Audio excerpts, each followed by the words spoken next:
Hello and welcome back to Mask of the Plague Doctor with me, Borden. Alright, we're going to pick up back up even from where we were last time. So let's return to the camp. We got a nice achievement there as well. Okay. Don't shoot. Okay. As you head back along the road to Baron Moreland's encampment, you hear the steady sound of hooves. In the glow of newly lit bonfires, it's possible to make out a small wagon heading in your direction, flanked by a handful of figures. Hold for his lordship! The wagon comes to a halt as it pulls alongside you. You catch some hissed discussion within the ranks. What now? Did the petty tyrant forget some? Peering into the gloom, you see a figure wearing a fox mask, slap the arm of a taller shape clad in a mask of a boar. It would appear your new colleagues have come... sorry, that's Moreland, okay. It would appear your new colleagues have come to us, Moreland says. The man leading the horse pipes up, speaking rapidly. Your lordship left instructions for the supplies to leave at nightfall, so we thought... I know what I instructed, the Baron replies. Since we're all here, let's have our animal friends meet their accomplice. Step forward. I've already forgotten your names. The pair step closer and look you over. They both wear the traditional wax leather robes of the profession, along with stylized crafted masks. The boar design appears to have real bone inserted as tusks, while the fox mask is decorated with tufts of fur and sports an elongated snout. Okay. Well, simply because the fox is first, we're going to introduce ourselves to the fox. I shook the horse pulling the wagon. I'm not going to do that. Yeah. Let's say hi to the fox. I'm Gamel, you say, lifting your mask as a courtesy. Alice Fenn, she replies, lifting her mask in kind to reveal a young woman with dark circles under her eyes. Someone, it seems, who's no stranger to early hours and dimming candles. And this upbeat fellow is Iko Tai. The man in the boar mask tilts it upward in muted greeting, offering a glimpse of a crudely shaved jaw and time-worn face. Terrific! Truly, I've never seen a tighter bond, says the Baron, cutting into your introductions. These, he points to the wagon, are supplies for Thornback Hollow. As is customary in a crisis under Crow law, you have some authority over a portion of these resources. Use them as you see fit. The rest will be under the care of Mayor Sybil Blake. Oh, and do make sure that horse comes back. It's the only one we have left. With that, he departs, back towards the line of tents, marking the perimeter of the southern camp. You fall in with your new companions and the accompanying soldiers. Okay, let's follow the road back to Thornback. Your lone baggage train makes slow but steady progress down the ridge. Even in near darkness, you can make out the imposing canopies and sturdy trunks of the dense oak forest that surrounds much of the town. Ayoko and Alice have been engaged in intense discussion since your short journey began, and as the torches of the southern gate loom larger on the horizon, their voices get heated. Deferring to ancient deity customs puts people's health at risk, you hear Alice say. But negating these beliefs can cause lasting distress, even if the person heals, Ayoko replies, his voice lifting above its prior melancholy cadence. Yes, if the person heals, something that's less likely if you're pandering to whatever local deity nonsense they insist upon. The people in the Vale of Tellerton think their hive weaver makes all honey sacred, which, according to you, means you should not use it on wounds. Alternatives can be found. If you're in Tellerton, you can use something else to stave off the infection. Should we just ignore our oath as plague doctors and harm the patient by invalidating their rituals? I seem to recall you dodging a customer too on our last outing, Alice says, before we get too sanctimonious about this. Look, sometimes medicinal circumstances are so pressing that Ayoko notices you watching their debate and waves you closer. We need a deciding vote, Camel. Does our oath to heal give us authority to bypass deity customs?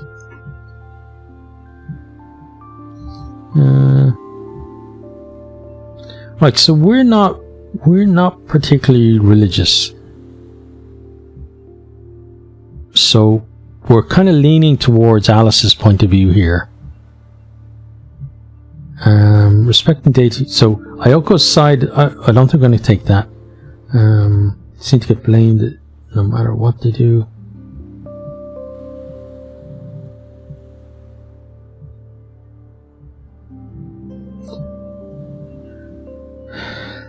I think maybe these kind of almost non-answers, where we're not offending one or the other, or really siding with anyone, would probably be the best ones to pick. But as I said, we're not all that religious, so we're going to side with Alice. I said with Alice, doctors must do whatever it takes to heal someone. Ha! Gamble is with me! Alice throws her robed arms up in mock celebration. Another doctor on the side of medical progress. Ayoko shrugs.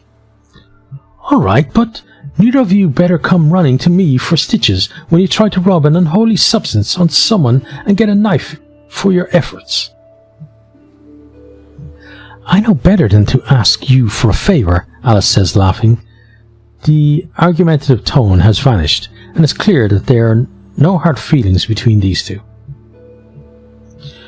Heard you arrived today, same as us, Ayoko says. Where do you hail from? Okay, I don't think we're local. I was born in this realm, close to the imperial capital.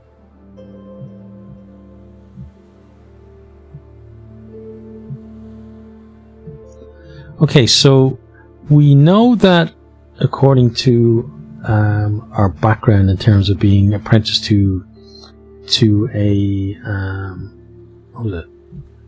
We're apprenticed to like a surgeon who helped criminal gangs and stuff.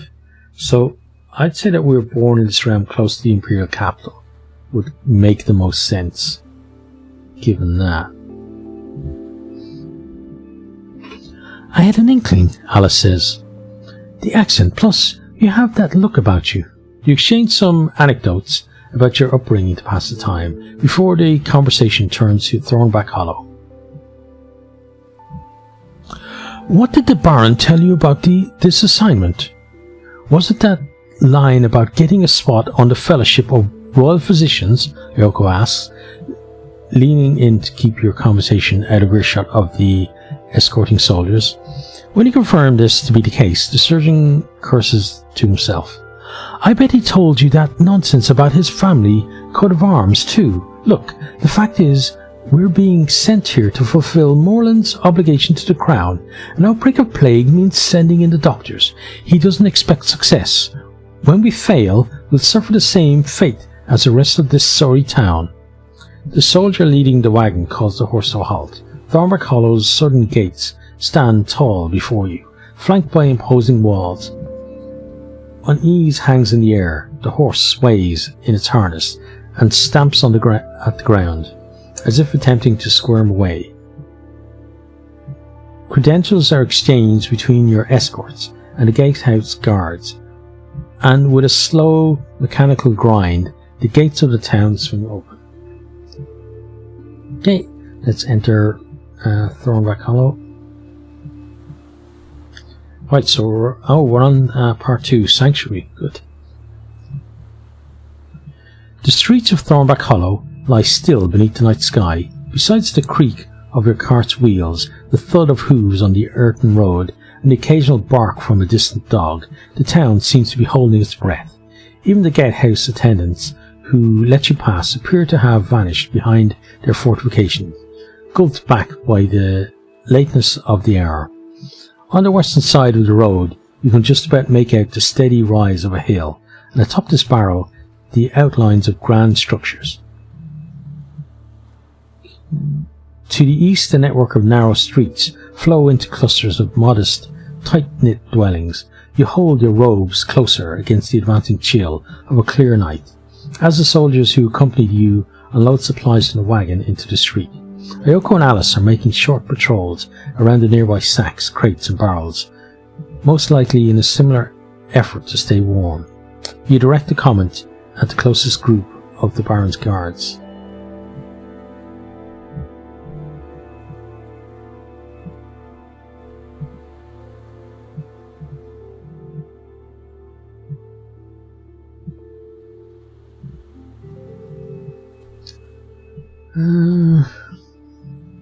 Well, we did say we were kind of like we were a bit chatty, so I think we're gonna try and make conversation with the guards rather than so these are kind of like I'm separate to you. Like the first one is about the mayor, as in like the mayor was coming to meet us, so I'm kind of dismissing them altogether. Then this one as well is like, hey, like I'm ordering you about, which you probably wouldn't appreciate, and the same here as well. So I think this is probably the best one for us to do, to at least try to be companionable with the guards. Cold one tonight. I'd sooner embrace a frost deity. One of the guards unloading the wagon looks your way, unamused. Summer's faded, he says. Course, it feels a bit warmer when you're busy lifting crates. He stares at you, standing in the otherwise empty street, doing nothing. Okay, so that didn't help. Your exchange is cut short by a shout of acknowledgement from farther down the street. Looking into the murk, you make out the shapes of a uniformed group of 7 or 8 figures heading in the direction of the wagon. They appear to have come from the direction of the hillside. Here we go, one of the guards remarks. Mayor Blake's finest. The militia fan out around the spot where the supplies are being deposited. They're irregularly armed and wear a mismatched selection of jerkins, tabards and peasant smocks. Most, you notice, are dyed a dark blue. A woman who looks like she would have no trouble lifting one of the barrels at her side starts bellowing at others. Rolf, Gavin, get those crates up to the manor. Cicely, take the sacks. The rest of you lot stand guard. We'll switch shifts in an hour. No breaks until all this is up the hill. You realize that all may well include a portion of the supplies earmarked for you for your own use, but defying Mayor Sybil Blake's militia is likely to antagonize her and them.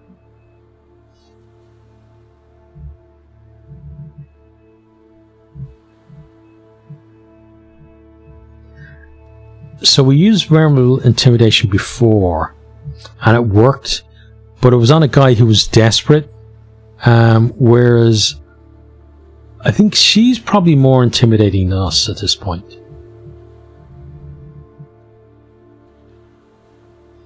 We're not going to go for physical, so let's try this one. Try to convince the militia that some of your supplies are dangerous to touch. As one of the militia approaches the smaller bags set aside for your use, you warn him away. Hope you know how to safely handle stinging petals, you say. That bag could have weeping sap all over it.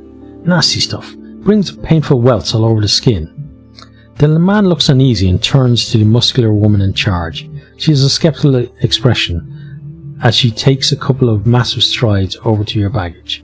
You can only stand helpless as she rips into the bag, spilling grain and a few harmless herbs into the street.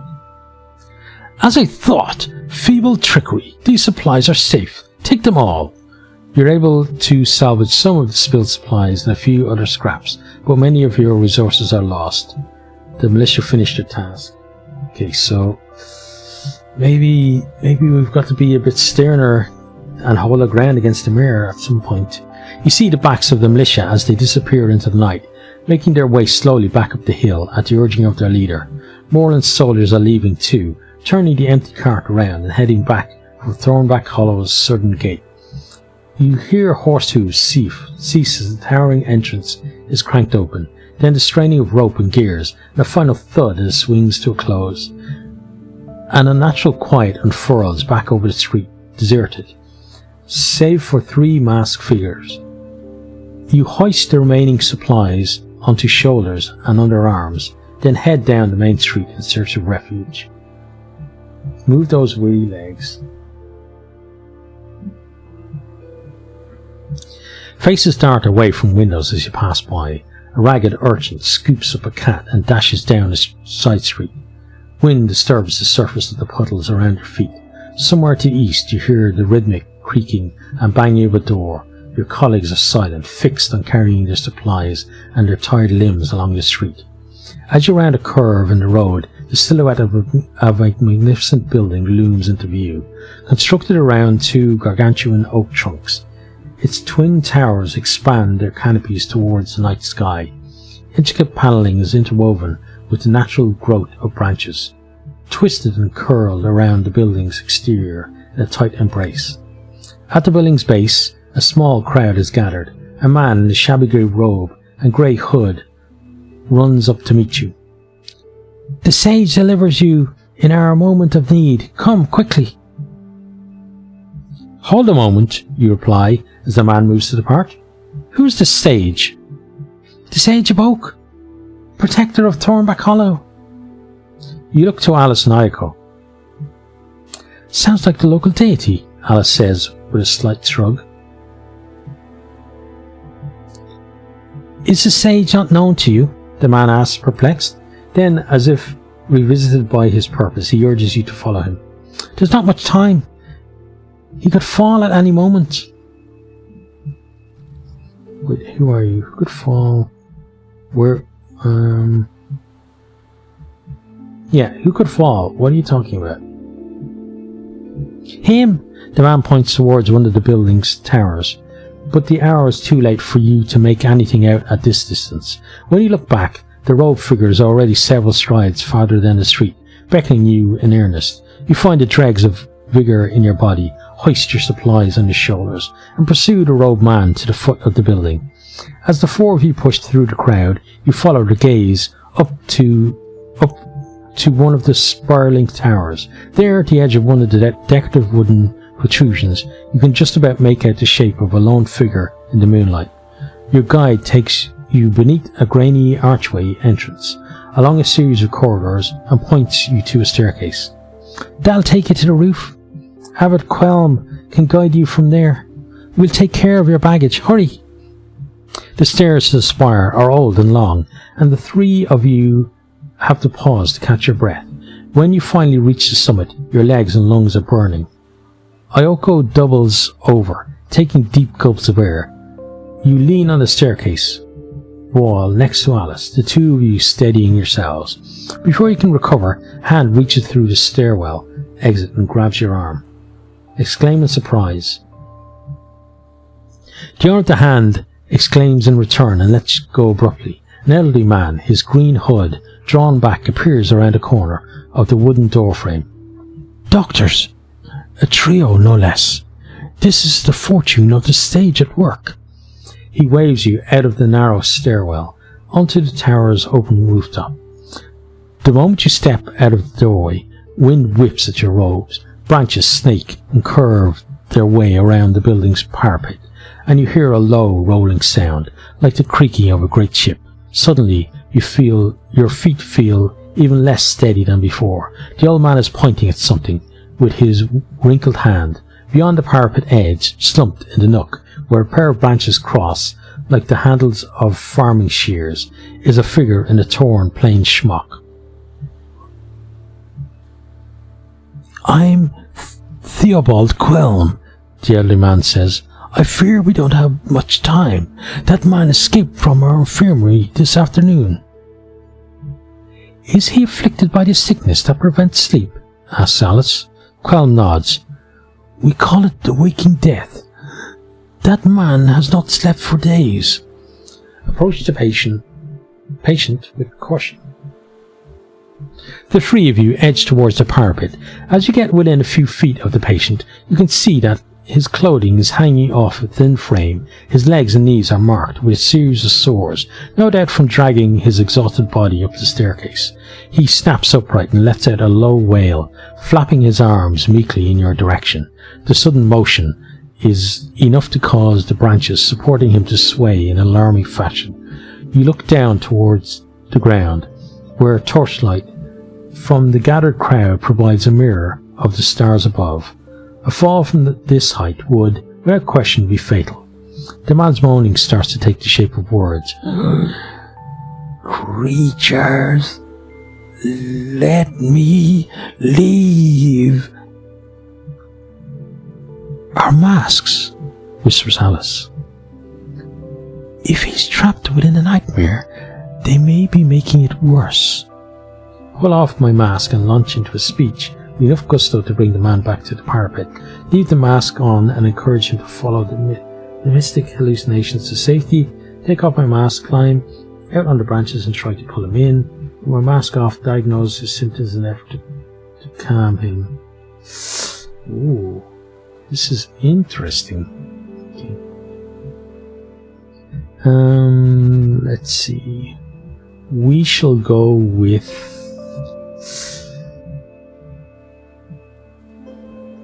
don't think he's going to listen to reason, so we're not going to go with speech. Maybe physical. I think if we go after me, he's going to back away. So it's going to be one of these two then. This sounds like we're going to dither and we're just going to waste time. He's going to die. But I do like the idea of taking our masks off to reassure him. Oh man. This is actually a very tough choice. I didn't think it would be. We're gonna go against Alice's advice. Leave the mask on and encourage him to follow the mystic hallucinations to safety. You dismiss Alice's suggestion with a wave of your hand and stare down the man with your mask still in place. "These creatures," you ask, "what are they telling you to do?" You avoid your gaze. "Look at me. Tell me what the creatures want." "Want me? Creatures make me." He glances over the side of the supporting branches. "Keep looking at me. The creatures are guides. They want to help. You should come to the creatures." "No. Can't trust eyes. Can't trust." The man continues to recoil from you, squeezing himself back against the embrace of the branches as he exerts more pressure. The wood bows and creaks. "You can trust me," you say. "Come this way now." The man begins to haul himself to his feet. But before relief can set in, you realize he's moving to cast himself over the side. "Stop!" you cry, tearing your mask off and gesturing to your colleagues to do the same. "There are no creatures here." His eyes follow your mask with horror. Dart back up to your face, then to the empty space below. With barely a sound, he topples over the side of the branch and into the darkness.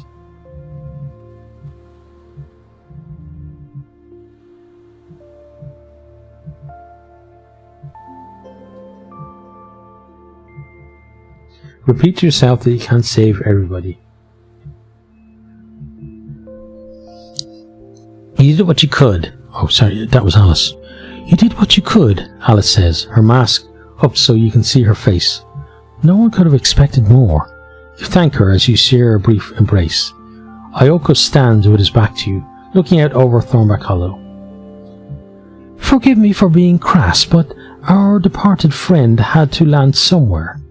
As you exchange glances, you hear rapid footsteps on the staircase. A sanctuary monk, out of breath, does his best to address Quelm between gasps. "Father Abbot, come quick!" Quelm pats the monk on the shoulder. Thank you, Thomas. Thank you, Thomas." Why is that? What's wrong? Why is that voice so hard for me? Thank you, Thomas. I think we understand the need for urgency. I'm not as spry as I was, but these three can go in my stead. You push your mask down and head for the stairs. Okay, emerge at the tower's base. The scene at the base of the tower is chaotic. Sanctuary monks are jostling with agitated townsfolk, trying to keep the area around the man's broken body clear. Shadows climb and flicker as torches are waved in anger and fear. You feel heat on your cheek and catch a whiff of smoke as one swings narrowly by your head. As you part the bystanders, people recoil in shock at your masked faces. You work your way nearer to the corpse and see that, mercifully, the falling patient did not land on anybody. But when you scan the onlookers, you notice multiple people with blood-flecked clothes. You try to corral them in place and direct Ayoko and Alice to do the same, but the group is dispersing fast, slipping away into alleyways and homes, absorbed back into the town. Soon it's just the three of you, the remaining sanctuary monks, and one mangled body. Ayoko paces around the sanguine earth in thought.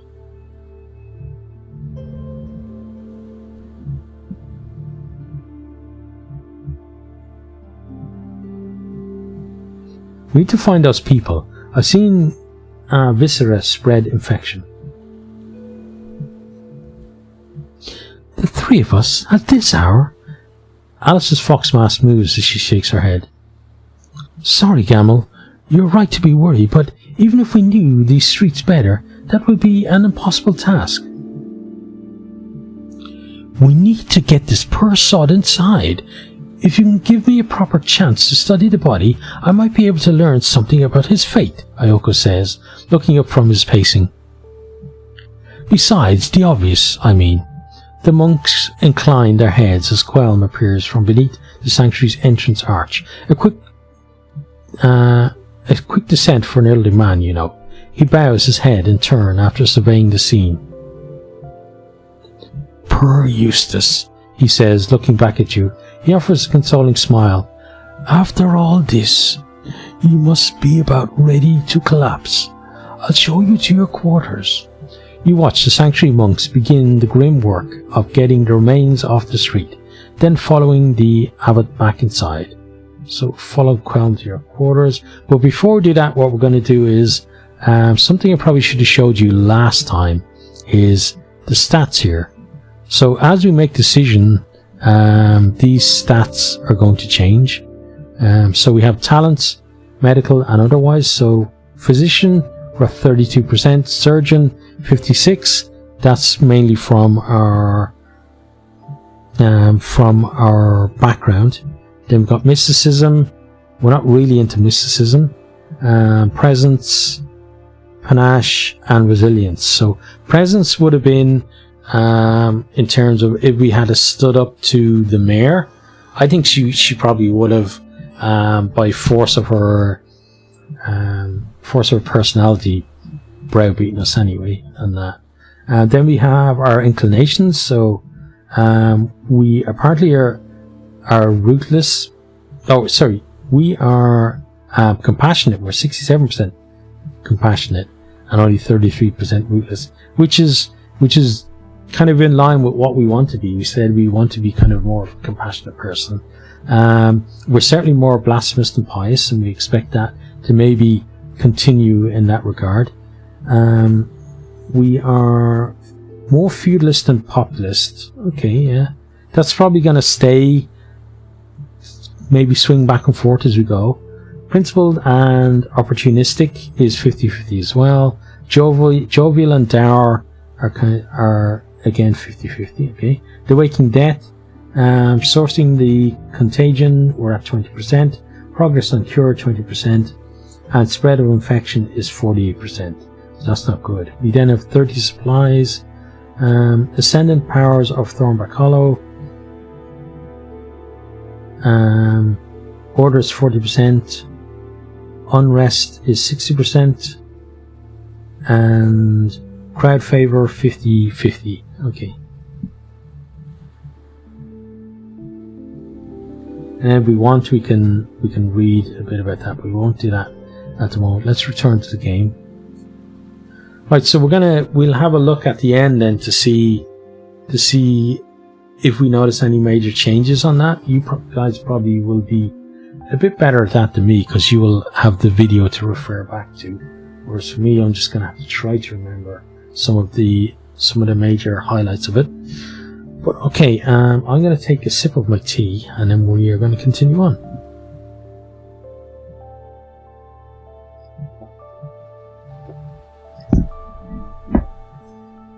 Okay, so let's follow Qualm to our quarters. The abbot takes you down a short flight of stairs and shows you to a simple windowless room with a modest bed and desk. Everything, as far as you can make out, is carved from the same species of oak. The supply baggage you brought with you is already propped in the corner. Decoration is sparse, consisting of a lone figure hewn out of the very wall itself. You peer closer in the dim candlelight and make out outstretched arms, a canopy of leaves sprouting from fingers, and an androgynous visage. "May the sage watch over your rest," Qualm says, noting your interest in the wall carving. "I'd be delighted to show you our sanctuary and discuss our customs when the sun next blossoms. Our courtyard also has a well for when you seek rejuvenation. Until then," he motions to the bed. You watch him depart. Ayoko and Alice's voices can be heard in the corridor as the abbot shows them to adjacent rooms. Let's extinguish the candle. You toss and turn on the unfamiliar bed. Though your limbs cry out loud for sleep, your mind refuses to allow it. You see the sanctuary rooftop. Eustace, his tattered clothes hanging from an exhausted frame, looping the outcome over and over again. You watch him fall, hear the distant cries from the people below, feel the accusation emanating from his bloodied corpse. Resigned to your restlessness, you pull yourself into a sitting position on the edge of the bed. The room is dark, save for the occasional flickers reaching under your doorway. You leave your mask on the desk, ease open the door, and step out into the hallway. The flickering candlelight is coming from the room across from yours. Alice's, you presume. Behind the door next to yours, you can hear a low wail. It sounds rather like Ayoko. A nightmare, perhaps. This could be an opportunity to bond with one of your new colleagues or further explore this sanctuary. Right, so what are we actually going to do? So we could go talk to Alice. I don't think if we thought that Ayoko was awake, he might be an option to go and speak to, but I don't really want to be going disturbing him if he's having a nightmare. And we can always explore during the day, so let's spend some time with Alice. I know that there is romance in this, but at the moment I don't think we're thinking along those lines. Right now it's just a case of let's get to know who we can. So let's start with Alice. I tap on Alice's door to see if she's still awake too. You give a knock on Alice's door. There's a rustle of parchment before the door cracks open. Her face appears in the space. Like you, she's put aside her mask for the night. "Oh, Gamal, it's you. I thought Ayoko might be having his dreams again. Come in. I can't sleep either." Inside you see papers and several books strewn all over Alice's bed. Otherwise her room looks largely the same as your own. The carved icon of the Sage of the Oak, you notice, is in a slightly different pose. Here they seem to be tending to a group of smaller trees. "My supplies," says Alice, waving her hand over the books. "Didn't bring much actual medicine, I'm afraid." She puts fingers to her forehead. "Thing is, these usually do me more good than piles of herbs. Not this time, though." You perch on the side of her desk. "Tell me, Gamal, after seeing Eustace, do you have any idea where to even start with this waking death?"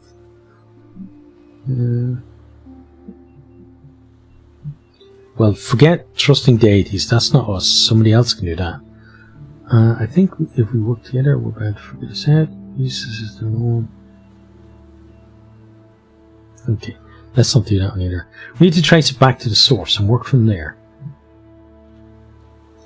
She looks at you with fresh resolve. Go to the source. Yes, that's a fine plan. Until we know more, I have no idea where to begin my research. You sit in silence for a while. The candle dances down to its last chunks of wax. Alice expels a slow sigh. So many of these books are concerned with poultices and potions, how to deal with this ailment or that ache, but so few can explain why these concoctions work. She runs a hand into her hair and rubs the back of her scalp.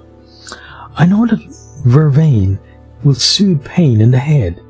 I've even used it myself. It's sometimes said the poultice is drawing out bad blood, but what does that mean?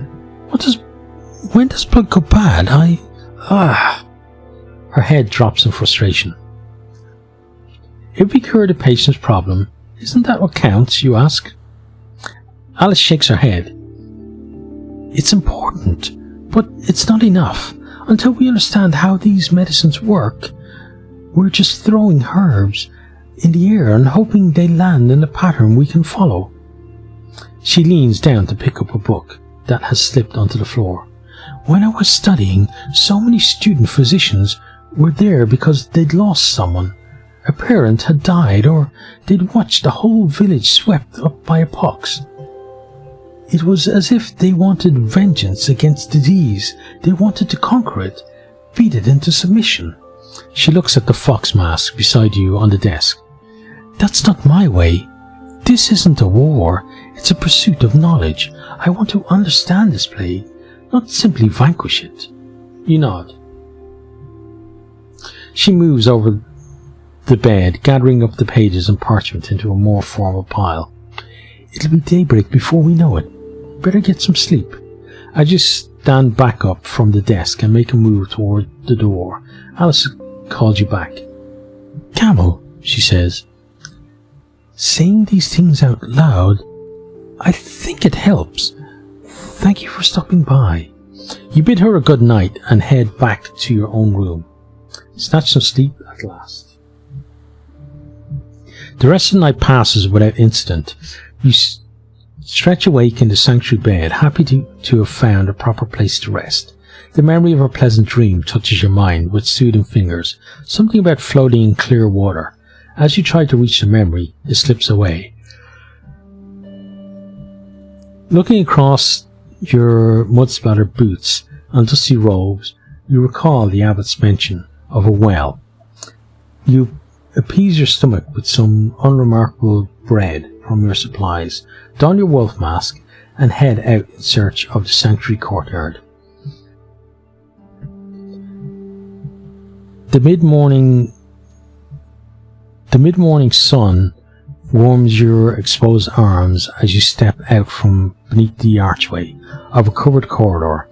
In the northwest and southwest corners of the courtyard square, the huge oak towers of the sanctuary extend to the sky. Their shadows draw heavy, dark lines across the greenery of the interior. In the centre, you see a monk drawing water from the well. Ayoko lies nearby on the grass, while Alice brushes dirt off her boots. Their respective masks sit close by. Let's approach the well. You join your colleagues, drape your heavy travelling robes over the side of the well, and begin to draw some water of your own. When the pail reaches the top, you splash your clothing and watch as thick trails of filth drain from its wax-covered surface into the grass. Satisfied with your work, you lift your mask and apply some of the refreshing water to your face. As it runs off your skin, you hear Alice address you. Camel, we were just talking about you, she says, waving you over. Beside her from the grass, Ayoko makes a disgruntled sound. Why did you have to tell him that? Alice gives him a disapproving look. Ayoko and I have worked together before. Those coughing fits up in Mantleshire. Anyway, point is, we know where we stand with one another. Right, I know how annoying she is. Ayoko's interjection is cut short by a boot lobbed in his direction. Ignore him. What we're curious about is this. Doctors in our position find themselves loyal to many masters. How do you intend to serve in Thornback Hollow? Okay, I serve the crown, and as long as I'm here, I serve the people of this town. My duties to our profession, to medicine. A fine answer, truly, says Alice, trying hard not to beam at you. Keep up that sort of talk and you'll have a friend for life, Ayoko chuckles. Your discussion is curtailed by Theobald Quelm, who arrives unnoticed by the side of the well. He clears his throat to get your attention. If you would care to accompany me to the infirmary, I can show you around and answer any questions that may help resolve this terrible affair. The three of you put on your washed robes and boots, pick up your masks, and follow Quelm across the courtyard. You head toward the section of building opposite your temporary quarters. Quelm pauses at the entrance, a decorative doorway, twice the size of any monk, crisscrossed with a branch pattern that you find difficult to follow. He lifts and releases the hefty door knocker 3 times in succession. This was once our main ceremonial hall, he explains. Sage willing, it can serve that purpose again, but for the time being it houses the sick. Locks and latches are undone from inside, then the door inches open. The abbot exchanges a quiet word with an unseen figure, then beckons you to come in. You feel the warm sunlight leave your back as you step inside. Let's enter the hall. Though the heat of the sun has left you, the hall is blanketed in its own sticky warmth. People fill the space. They lie wide-eyed in makeshift beds constructed around sanctuary pews. Some shuffle back and forth, holding their heads or tugging at frayed clothing. Another group simply stares at the wall. Few pay much attention. Soft muttering, moaning, and an occasional cough creates a constant low drone of sound.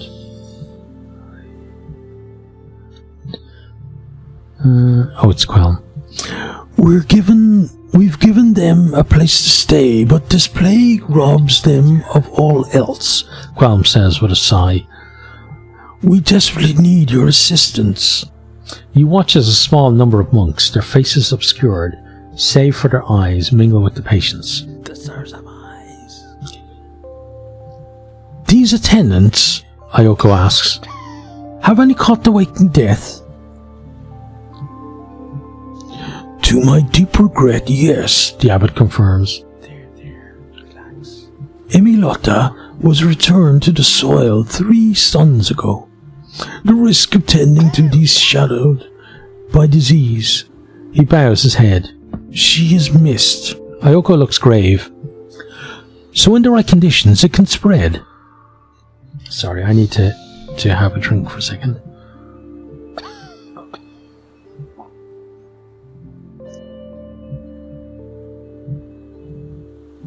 Please make it stop. Sorry. I think doing Quelm's voice tickles my throat. We conduct a ritual of the sage daily, Quelm says, and trust in their mercy. His voice lowers. I have some knowledge of medicine, but this sickness is beyond my skills as an apothecary. If you wish, you can stay and attend the sage's blessing.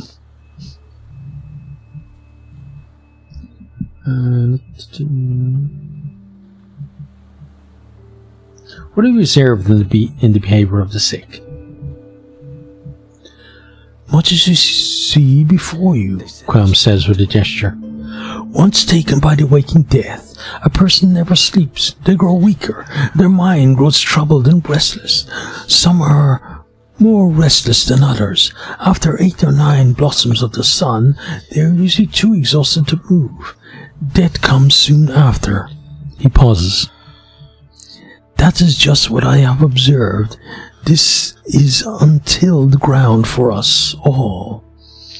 Alice breaks the quiet contemplation as she has held throughout the discussion. Abbot Quelm, who was the first victim? With that lead, we may be able to trace the source of the plague. Quelm thinks for a moment. I fear I cannot answer that question. It could even be someone who never made it to our sanctuary. You are free to ask around the patients here. They may recall something. The monks have completed their rounds. You see a side door open and 2 more monks emerge carrying a large offering bowl. With care they place it on a plinth in the centre of the room. The patients who are still able to stand begin to edge in closer, and you realise for the first time that many are clasping small twigs and handfuls of leaves. The ritual of the sage is upon us, says the abbot. I asked my partaking in ritual. I wish to examine.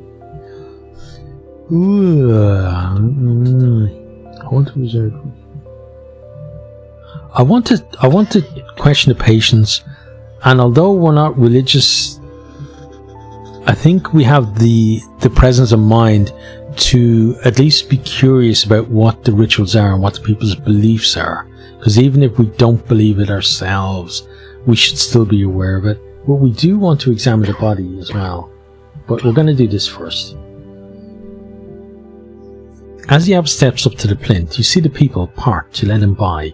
He raises his green hood, takes a candle and sets the material in the offering bowl alight. A soft coil of smoke rises from the bowl, dispersing as it drifts upward into the ceremonial hall's high ceiling.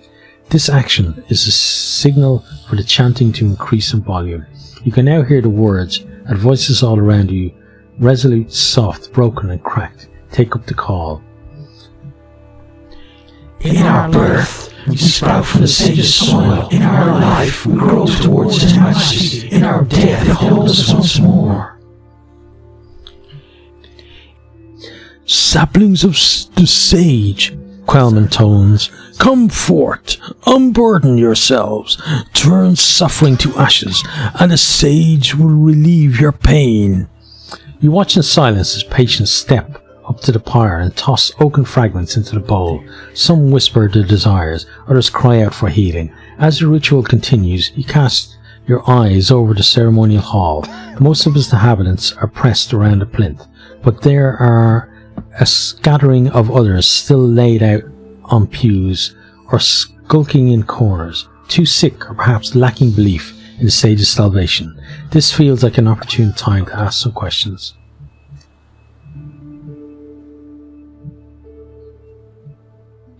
I take it a compassionate approach to my questioning. I think that's the right thing to do. The patients around the peripheries of the ritual seem suspicious of your kind words. People are on edge, unwilling to trust a stranger, even those who recognize your mask as a mark of your profession. You're about to give up when you practically stumble into a young monk with wild eyes. Watch it, she snaps. Wait, are you a doctor? You pull your head back as she tries to reach for your mask. Please, she asks. I just want to try it, for luck. Promise not to run off with it, you ask? She smiles and nods vigorously. You remove your wolf mask. You remove your wolf mask. You remove your wolf mask and hand it to her, ready to snatch it back if necessary. Her eyes grow wider as she turns it over in her hands, before slowly bringing it to her face. For once, you get to see the mask looking back at you. True to her word, she remains in place. As she takes the mask off and passes it back, you notice a calmer expression on her face. I wore a mask like this the first time a festival came to Thornback Hollow, she says. That memory is a fond one. I thank you for letting me relive it. You ask if there's anything she can tell you about the spread of the plague. She thinks for a moment, twirling a finger in her light hair.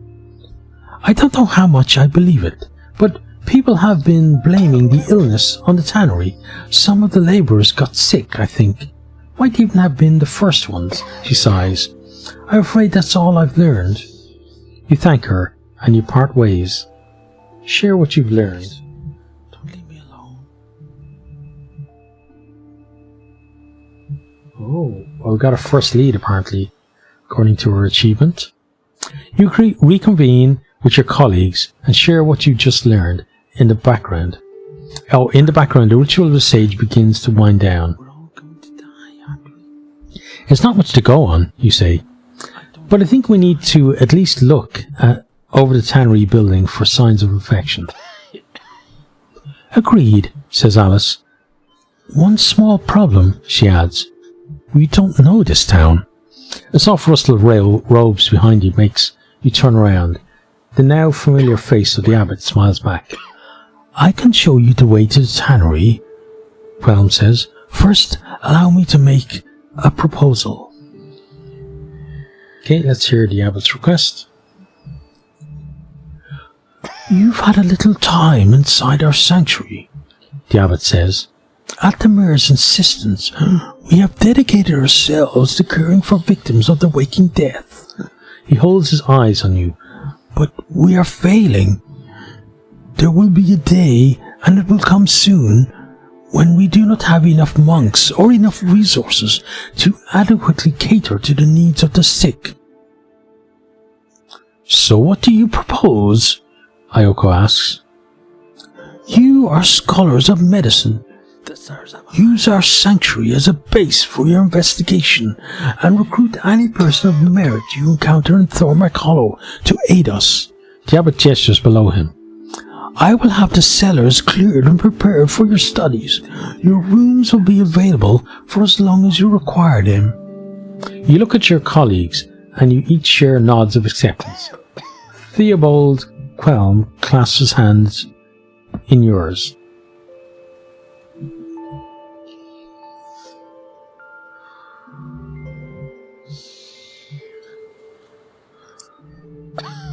Let us rid this town of the waking death together.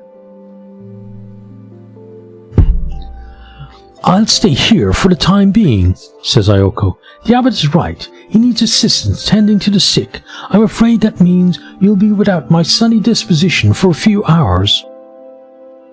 Your presence will be welcomed, Ayoko, says Quelm with a slight bow of his head. Now, I believe you were interested in some directions. He unfurls a parchment depicting streets and districts of Thornback Hollow. Let's plot our route to the tannery. Tannery pits. Okay, so that's part 3. So I think we're actually going to end here and we'll continue with that next time. So I hope you have enjoyed it. I hope you are keeping safe out there. Hopefully the new year is treating you well. And I shall see you on the next one. Goodbye. I hope you enjoyed this video. If you did, maybe consider hitting the subscribe button there on the right, or checking out some other videos here on the left, or perhaps you might even share with some friends.